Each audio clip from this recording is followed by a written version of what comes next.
Hello once again, everyone. So, once again, I still don't really have a name for this series, but we're going to kind of build off of what I talked about last time, which was a simple, common form of longsword, right? So nothing complicated, no fanciness, just here's a basic core tool set that you can use very quickly, and today we're going to be using it with a single-handed sword. Now, caveats. When it comes to single-handed sword, I'm going to narrow this down to specifically swords with a simplistic hilt. Now what I mean by that is this could be a saber, and by saber I'm talking like, Polish style saber, right? It could be a side sword, it could be a dussack, it could be anything along those lines. Basically, what we're looking for is something that will benefit, or at least will not be hindered, by more passing style symmetrical footwork, as opposed to something like a rapier, a backsword, or a later period saber, something that will benefit more from linearity, as that would be a whole different subset of recommendations. So, we're currently going to focus on, like I said, simpler things. Cut and thrust swords that benefit more from an earlier style of symmetrical fighting. Now, I'm doing this with an arming sword, as one of the things I often see is people ask me, is there anything for fighting with just arming sword alone? Because they're used to only seeing them with bucklers. Yeah, just fight with it normally. So this might help alleviate a little bit of that, kind of deer in the headlights bit. So first off, we're going to kind of build on the advice I had before, because frankly, when it comes to using passing style footwork, the advice I had before is still rock solid, right? So let's go over our guards. We've still got the same 3 layers, but there are going to be slight adjustments given our new properties of it. So let's keep it simple. Our baseline, we're still having Iron Gate. Now Iron Gate's going to change just a little bit, so my left hand, I need to secure it to somewhere. Either it's secured to my chest, it's secured to my hip, or you can hold it behind the back. I don't care, just make sure it's attached to something.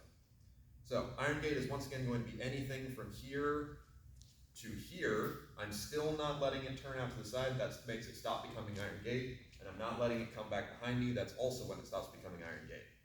However, when it comes to what I do from Iron Gate, it's going to change a little bit. So if you remember before, again, we had 2 different styles of cover. We could bring this up from the side to bind, so we came up and down. That still works just fine. Again, you'll want to use your feet more behind it since you don't have your left hand as a pivot point. So if you are going to do so, make sure that you're getting your hips behind it a little bit sooner. When it comes to this side, however, we're going to not omit, but caution. So doing a false edge rising deflect from your left Iron Gate is not particularly hard to do with just one hand on the blade, but the biggest difference when it comes to using a single hand and versus 2 hands and using the exact same technique is in how the power is delivered. So with 2 hands on the blade, what I can do is I can get immediate result by pushing down on the farthest end of the lever. Meaning even if I'm not particularly strong, that little bit gives me a lot more in a shorter space. When it comes to using a single-handed sword, I have to force that with now the bottom end of my lead hand's palm, which again, totally doable, with good practice, not even necessarily hard to do, but it is a skill set, and it's one that you'll have to practice quite a bit to get really just competent at, let alone good at. So I do caution you, if you're going to be over here, you may want to look at a different alternative as opposed to relying on this deflection like we used it significantly more when we had 2 hands on the blade. But beyond that though, it's still in existence. So I can either come above, boom, or I can come from below. Now you'll notice as well that I am stepping with it as I cut, which again puts me back into Iron Gate on the other side. Those 2 flow very nicely. The second thing I can do from these Iron Gates is I can go one direction or the other. Now with this is going to put it into basically bogan, hanging style parry, boom, I have my cut, or the other way, out here, boom, I have my cut. The biggest benefit of doing single hand versus 2-handed is that my feet matter even less. So, when it comes to using a 2-handed sword, you can actually still do the exact same thing I'm about to describe, but with a single-handed sword, it's going to feel somewhat more natural. So, rather than me stepping out, I can also step forward, crossing my feet to get that wider spring. Same thing on the other side, boom. This kind of cross-line pass can get you a lot of good benefits, especially with single-handed sword. Reason being is because, for the most part, what we want to be focusing on here is narrow parries, wide cuts. Reason being is that most of our actions are going to lead with us going into linearity, And since I'm not going to have the same amount of presence and strength that I would have with two hands on the blade, it is better for me to be nice and far away from my target whenever I finish one of my actions. So, to show that with what we've got from the iron gate here so far, I have deflect down, cut, no problem, nice and wide, I'm back to a position we'll go over later. I have deflect up, cut, again, same idea. I have my two versions of a hanging parry, boom, wide. Now I can do it with my lead foot, boom, wide. Again, notice I'm springing away as I do that. And then from here, boom, wide. Or alternatively, I have, boom, wider. Basically, if you get to use the foot that is in front, you will get double the spring when you step out to the side, as well as a tighter parry, which again, since I've only got a very small pivot point, can actually be quite beneficial. Now, moving up, the next kind of guards we're going to have are going to go ahead and, well, we'll come back to that in a second. Before we get to the point forward guards, I do want to talk about this. So we'll call it long tail, just for sake of. Reason being is I like using the word long tail. Basically, when it comes to two-handed sword, you're not necessarily going to end up here all that much unless you intend to be. One-handed sword is going to be a lot more common. So what is the difference between iron gate and long tail? So iron gate, like I said, is in front of me, it's in control. Long tail is decidedly behind me. It's still somewhat beneficial. I can still do a lot of things from there, but it's a little slower because it's further back. However, especially if you are not necessarily of strength or are fighting with a little bit of earnestness, you may find yourself in a scenario where I deflect and cut and I've ended up in long tail. It takes a good bit of discipline, as well as, no kidding, sometimes when you're expecting resistance, this can surprise you, to cut down into iron gate and that's the only place you go. When you're going for something and you expect to hit and you don't, you may end up folding out into this position. So, not a place we're going to start, but it is a place we may end up. So I'm going to include it as a kind of, not even really a secondary guard, let's go ahead and call it a tertiary guard, a position. If you find your cut is going wide, let it go through, turn it out, and then from here you want to raise up into one of the more powerful guards, which I'll go over in a second. In theory, same thing exists on this side, but it's going to be a lot less common. Now, next we're going to move into our point forward guards, which is our middle line. So, there again, all pretty simple, pretty much the exact same. You're not really going to need to hold your guard in the middle. Instead, since I don't have two hands in the blade, I can go ahead and move my sword all the way to lined up with my left hip. Now what does this get me? One, it's completely fine for me to stand here regardless of footwork because again, don't have my hand on the blade. This is not crunching me up or doing anything weird. Standing here in the middle, whereas with two hands on the blade I could apply, with one hand I can still, but it's just not quite the same. It's not as beneficial. Since I'm going to have to rely on having quite a bit of push for either direction, let's go ahead and work from our corners. So, we still have plow, left leg forward, right leg back, sword on my right side canted with a 45. Then I can also have kind of plow on the other side, which could either be done left foot forward if I want to spring in, or right foot forward again if I want to spring in. Both are fine. The biggest thing you want to look for here is if I am standing left foot forward, it's to bring forward strongly with my right leg. If I'm already right leg forward, it's only going to be a smaller advance, or more often a cover. Nice and straightforward, nothing too complicated, and all of those go into long point. Now, moving up into our powerful positions, this is really going to matter a little bit more. Reason being, and the reason we're relatively lax in the point forward guards, is because we're not looking to do a lot of point fighting right now. If you watch my longsword video, you may notice I was relatively lax on like bindy windy out stuff. I didn't really talk about it a whole lot. The reason being is that when you're using this simple setup, you're not looking for that kind of fight.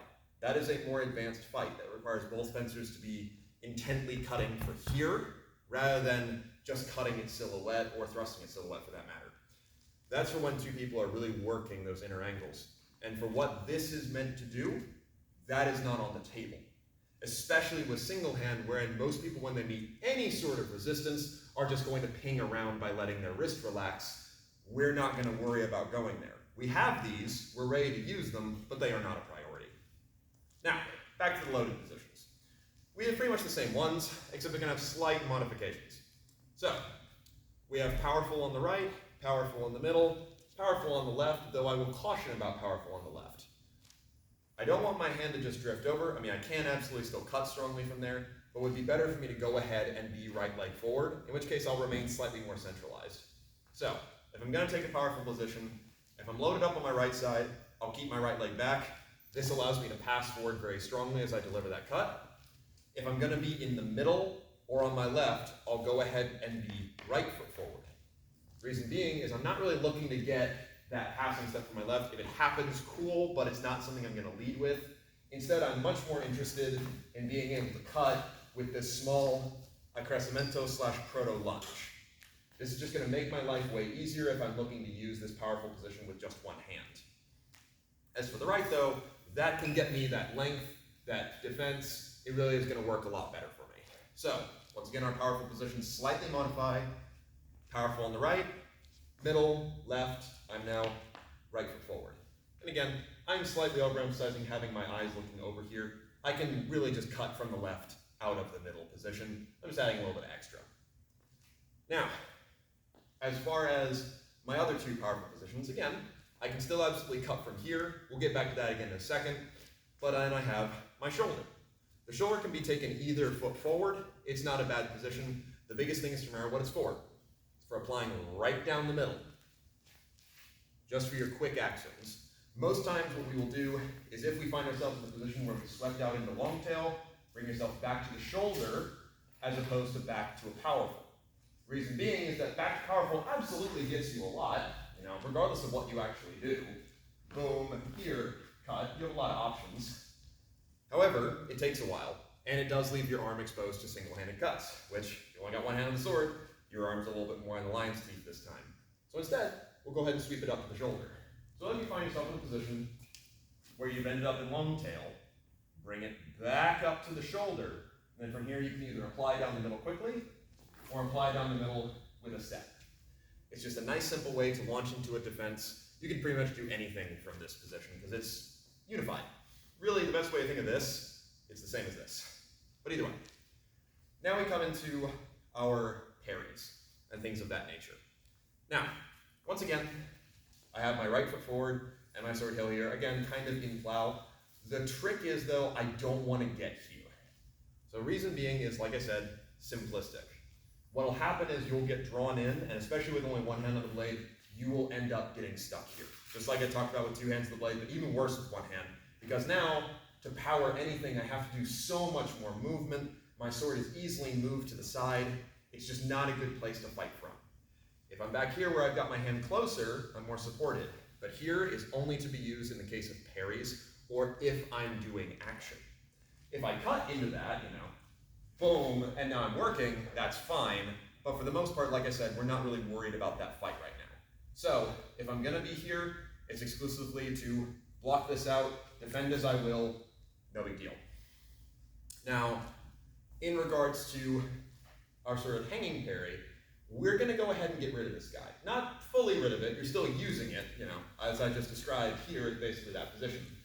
But if you are going to have to defend against kind of everything from above, you're exiting parry, we're instead going to go for prime. I did a whole video about the benefits of this recently, so if you want to see more detail about that, go watch that video. But basically, anytime I do an action and exit, this is my best bet for defending myself with one hand on the blade, as I can very easily apply anywhere I need to with very little motion. This way feel more natural, and you can absolutely still do it, boom, guard that, leave, but it is situational. While I can direct over, this cannot defend me on the low lines. This, meanwhile, can defend literally everywhere. So we'll go with it as our focus, it's prime, because it is more useful in that regard. So, all that is to say, when it comes to fighting with a single-hand sword, and we're focusing on a simplistic single-hand sword, and we are dealing with passing style footwork, cut and thrust. What are we emphasizing? Very little changes. Iron gate is still iron gate. Be cautious about using the false edge, as you don't have as much strength as you're used to. We open up the ability to move through long tail. If you cut from your left, and you end up with too much momentum, open it up, come back to the shoulder. Same thing in theory goes for your right, but that shouldn't come up as much. When it comes to your point forward guards, still have plow on both sides, just we can play around with which leg is forward. We're not really going to be fighting in the middle from short point anymore. Nice and straightforward. Nothing too complicated. When it comes to our powerful positions, loaded on your right side above, Lucas Land to give it the German name, Watchtower, right? But we're not going to worry about that. Up high, if I'm going to cut from my middle or from my left, I'm better off being right foot forward, so I can get that nice simple reach, not really looking to pass forward with a left cut unless it comes off of one of my parries, which again, if I'm down here, I can either parry out, cut, or I can parry out, cut. Notice I get bigger spring away. Same thing on the other side, out, cut, or I may parry out, cut. And I come back to the shoulder, which is my last powerful position. Being the shoulder is just for that come back to middle, either as, oh, I've swept through attack, or, oh, I've swept through defend, which leads into our parries. Right foot forward, we don't want to get stuck here. This is just for defending. And then finally, rather than being here, that you can still use it, better for us, regardless of foot forward, to go to prime to get out. When you sweep through these positions, you shouldn't have much difficulty. You shouldn't really get lost. The best thing to do when it comes to this is keep your motion simple. Don't try to do anything complex, especially if you're newer to it, because it's just going to burn out your arm, and then you'll be stuck standing here tired, I guarantee it. Let your shoulder do the work. Let yourself move through these positions. Let yourself not have much difficulty, and just keep it moving. If you're worried about not being able to launch good defenses, default to prime and keep your distance. Should work out pretty well. But either way, thank you very, very much for watching, and we'll go over some other techniques another time.